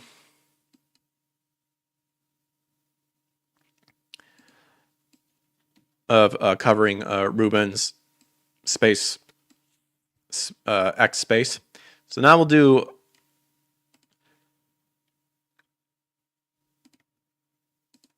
bounding into comics. It's good he didn't voice it in DMC Peak of Combat. It's super bad. Is it? Well, maybe he dodged a bullet.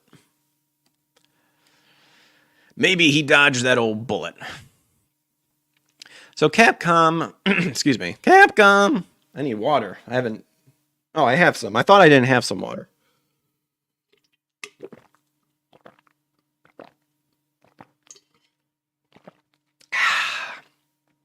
Delicious. Capcom voice actor Reuben Langdon confirms Newsweek hit piece led to his Street Fighter recasting. No, it's Crapcom. Says he's still attached to Devil May Cry because series director saw what a bunch of BS it was. So following months of public speculation that given a recent string of absence from a number of recent Capcom or Crapcom outings, his personal socio-political opinions had resulted in his being labeled a persona non grata by the Japanese developer.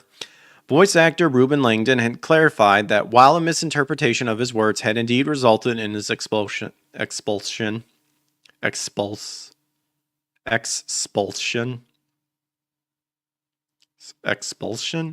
don't know why I'm feeling like I'm mispronouncing that. Now I'm starting to get OCD on that. From the Street Fighter franchises, it had no effect on his continued performance as the Devil May Cry's stylish protagonist.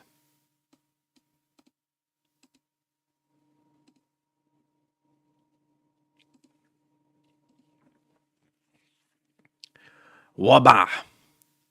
As previously reported, suspicions surrounding the longtime Ken Masters and Dante's voice actor, oh, it's that word again, expulsion. There we go. Expulsion from Capcom were first raised in 2021 when following a dishonest attempt by Newsweek 3 years earlier to paint him as a right-wing extremist and conspiracy theorist based on both criticism he made towards the potential of corruption inherent in the Black Lives Matter and Me Too movement, as well as compliments he gave Vic Mignogna's character amidst the height of the hashtag #KickVic campaign. You said compulsion right in the latter. Well, that's just me once again being paranoid. The Devil May Cry Peak of Combat mobile game was inexplicably released with not Reuben, but rather PM Seymour in the role of the franchise's red-coated lead. P-More Seaman? Or P-More? Oh my gosh, I'm Dude, I am combining words. PM Seymour. That name sounds familiar. I heard it like people were saying the lines are bad. I'm curious now. Boop.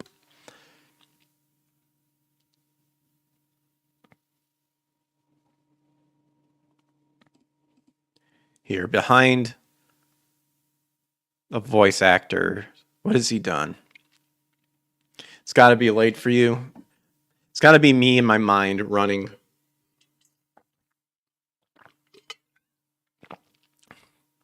My mind just constantly running. Okay, he's done voices in Genshin Impact.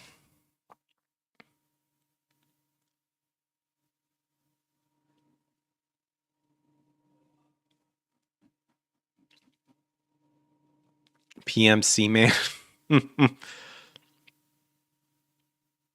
Yeah, I don't know any of the characters that he's voiced. So they struck gold, apparently.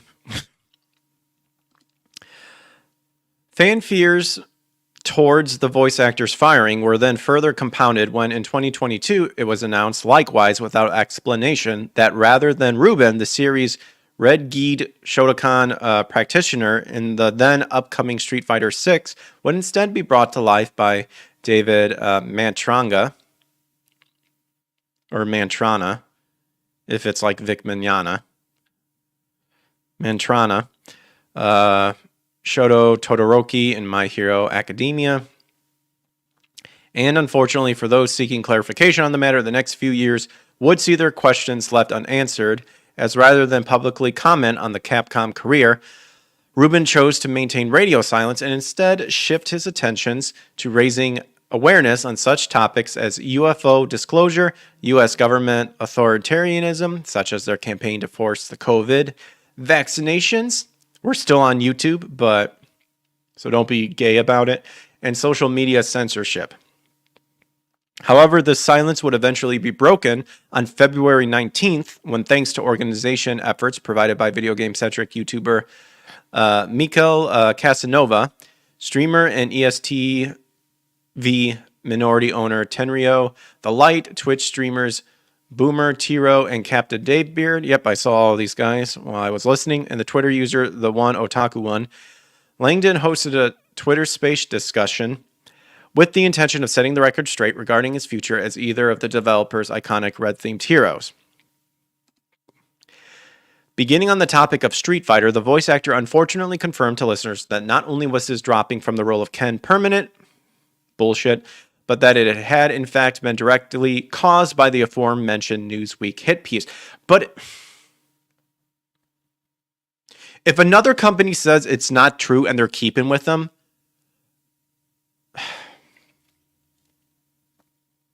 you know what? Never mind. Never mind. It's a company. They can do what they want, even if they are stupid. So 2019, recall the voice actor recapping his side of the story from from Square One. Fucking dyslexia.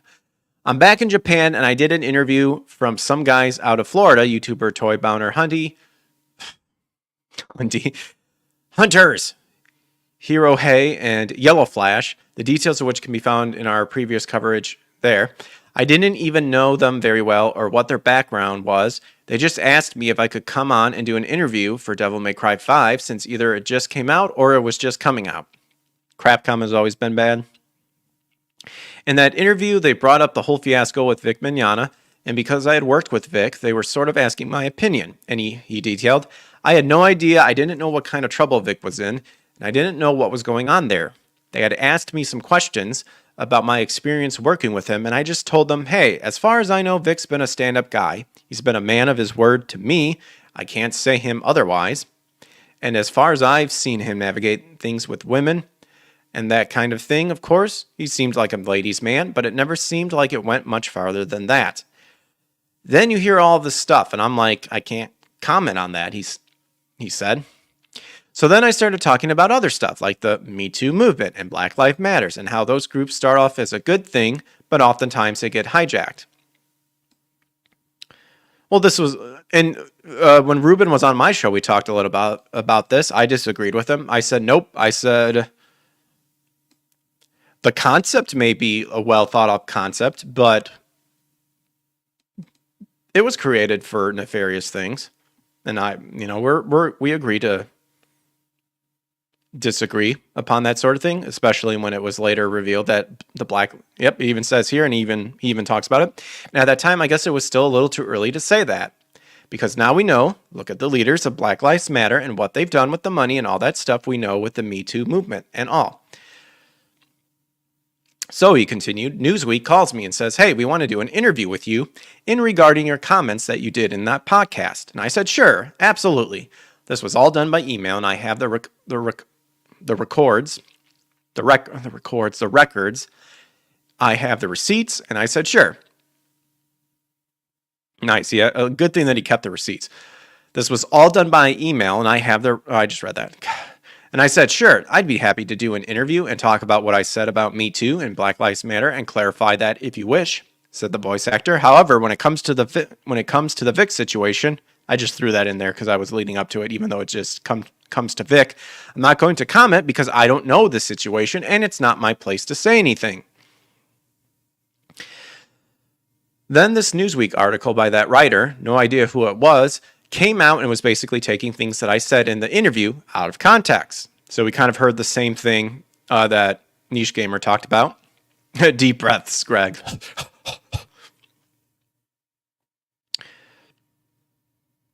Which is crazy because 2 months prior, Newsweek had interviewed me for a magazine article, Newsweek Special Edition, Life Beyond Earth, talking about ETs and extraterrestrial life. They did an article on me, and I'm highlighted in a positive way. There you go, some Deadpool.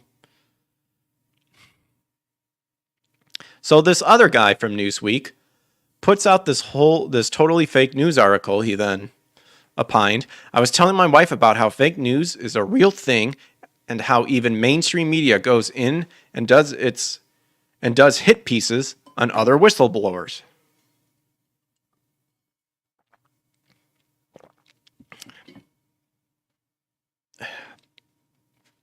It's true.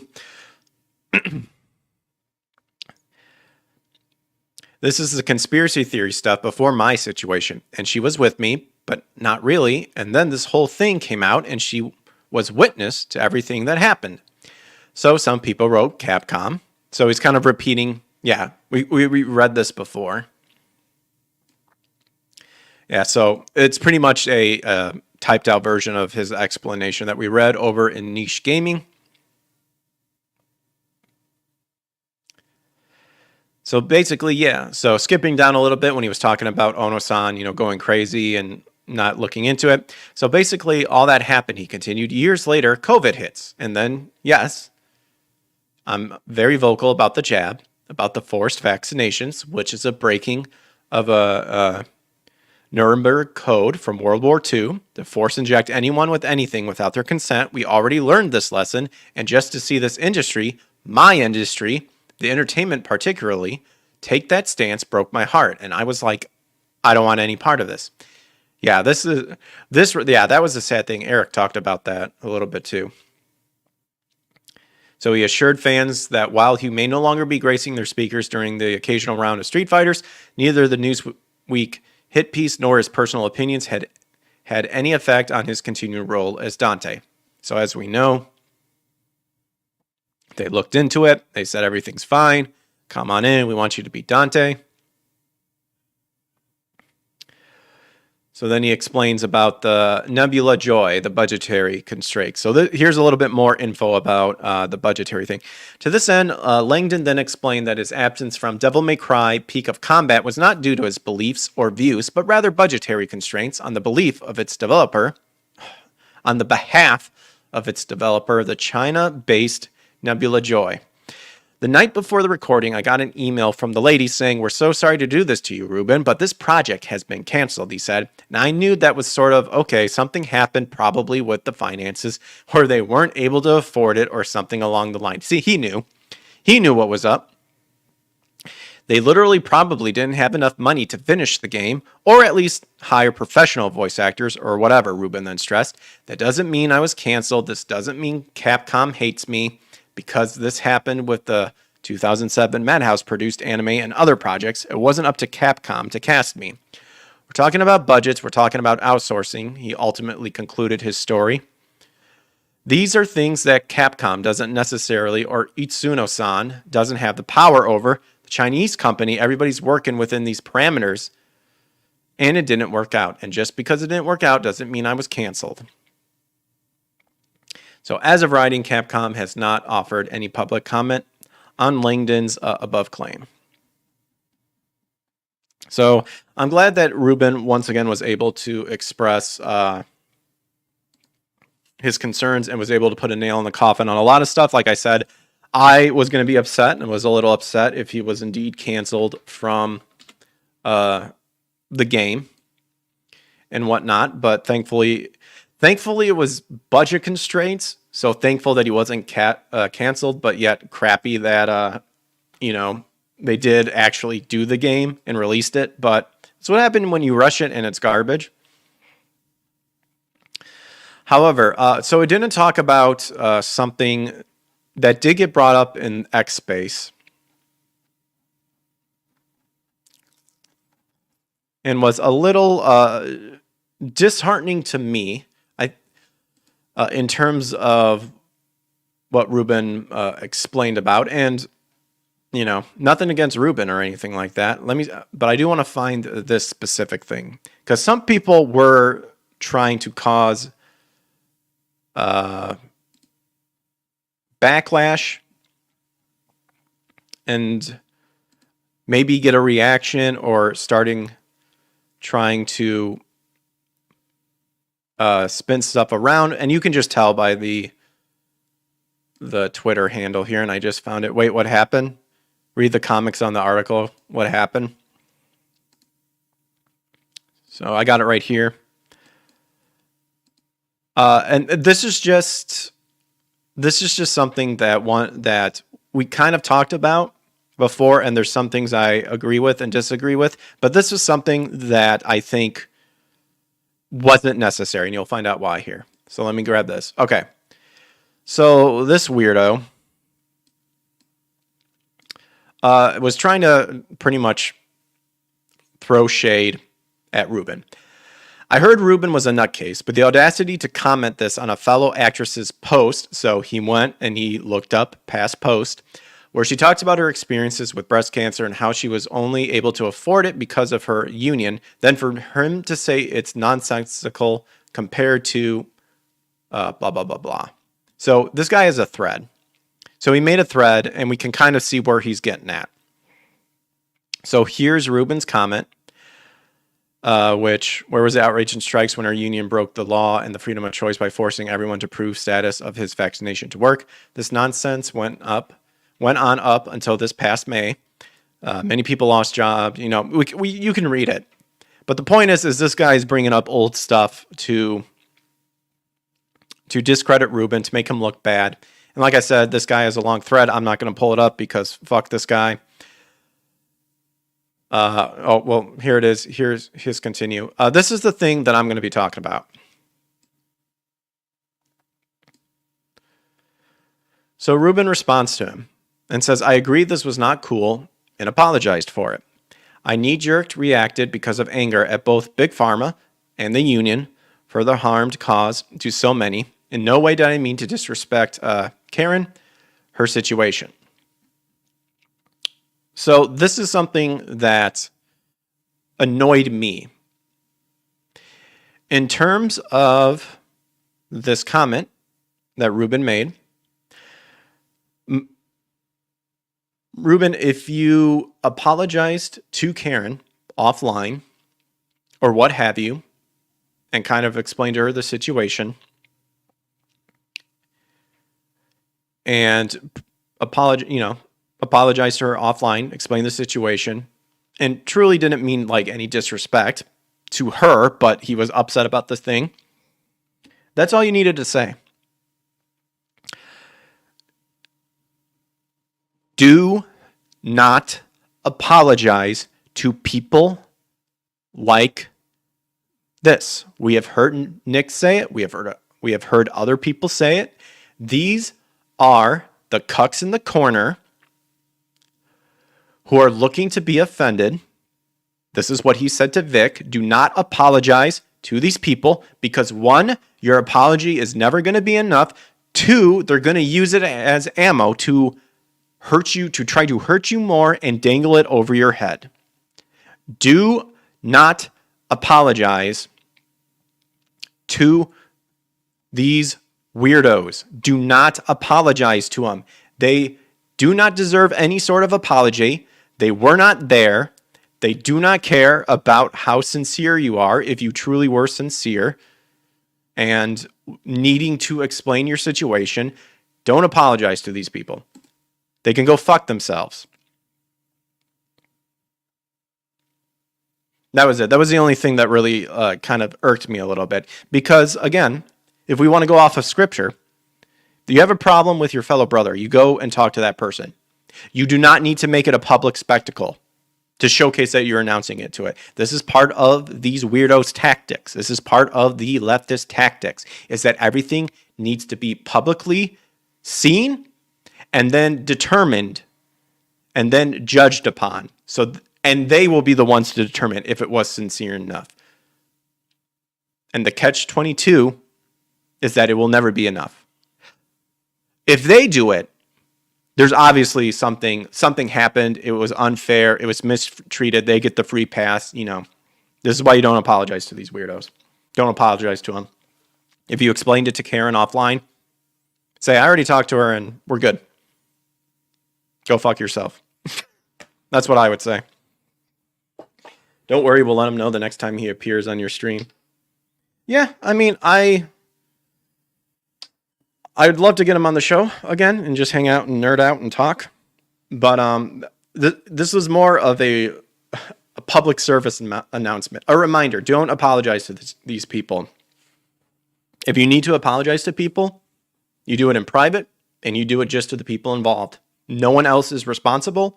No one else needs to hear it. And no one else needs to determine if it was deemed appropriately. And if it's something that's really bad, you go to the authorities. You go to take it to court.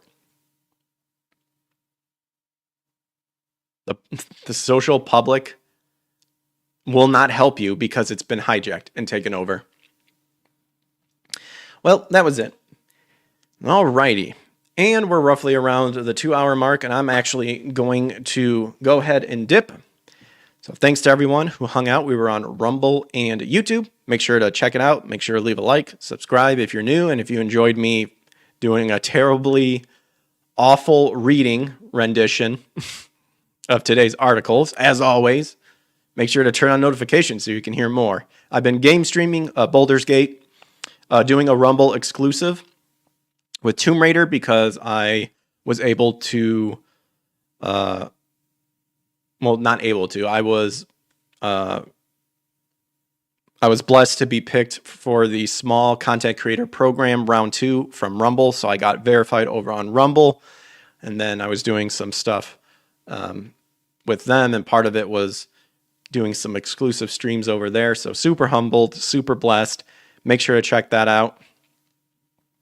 And of course, just help boosting the algorithm to get the views and all that stuff. And if you want to go beyond and help the channel grow and support the channel, you always got your membership tiers over on YouTube, and then subscribe tiers on subscribe tiers on Rumble and Twitch and locals as well.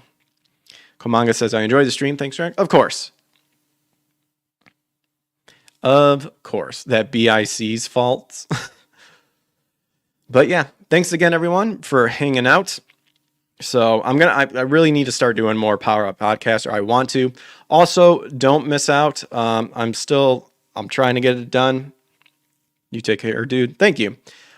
Keep an eye out. A new series is coming along called The Spirit Power Unleash, where I use scripture and other research that I've been doing and kind of sharing with you guys from a scriptural standpoint and other sources. The history of histories of the spiritual warfare woven within pop culture, because you'll find a lot of interesting stuff working on episode 1 with that and getting all my ducks in a row, all the research and stuff. So just keep an eye out when that lands. Almost done writing the script, and then we'll be able to start recording and start editing and stuff like that. So you don't want to miss that. I think it'll be really fun. I'm really excited about the series. But you guys have a good rest of your night. Take care. God bless. See ya, Komanga and Chaos Smash. Thanks for joining. Thanks to everyone who stopped by. Take care. Catch you on the flip side. Peace.